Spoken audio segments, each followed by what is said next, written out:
This is a common mistake we see with a lot of athletes. When you enter the water with your hand, we want to see our palm down, as well as when you extend. Too many times I see athletes enter the water and they have kind of the side of their hand down or their thumb down, and then they correct it under the water. That or the opposite. We see them perfectly enter the water, fingertips first, then wrist with the palm down, but then as they're reaching out, they turn to the side and that elbow drops, or they go thumb down and then start to push water out. So I'll just have you guys think about, make sure you enter palm down, fingertips to the other side of the wall, and then from there, when you extend, make sure the palm stays down and the fingertips always stay below the wrist, the elbow, the shoulder before setting up the catch.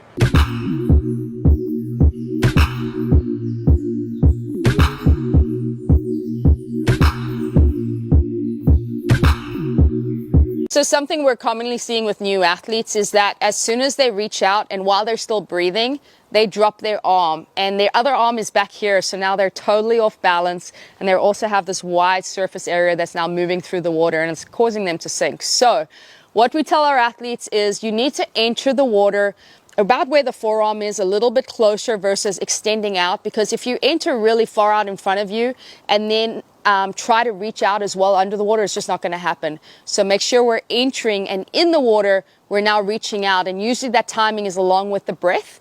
And then as you're breathing, you want to keep that arm out in front of you or be setting up the catch. You don't want to be pulling that water back. It has to stay in front of the head. So reach out, set up, fingertips to the ground as this other arm is coming around, and only as this arm is now starting to move forwards past the head, you're then having this, what I call a switch. You're then starting to pull that arm backwards. So, hey guys, so here's a breathing tip for you. So when you are swimming, you want your body in a perfect postural position. You want your head in line with your spine, and then you want to make sure that your head is straight down. You're looking at the black line.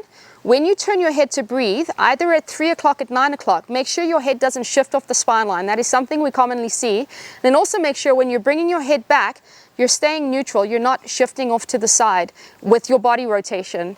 Outside of that, make sure you're not looking back. Too many people actually look backwards and it over rotates the body and actually sinks them.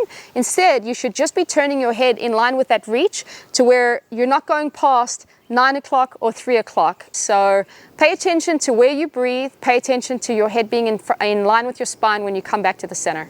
Here's one way to know you're over rotating. So when you turn to breathe, look what your feet do. If your feet splay open, that means they're trying to create balance. So it might be your core tension, it might be the fact you just need to keep your feet together, or it might be you're losing your body position because of the over rotation. So when you rotate, make sure your feet are staying down, kicking down, in order to not create any more drag.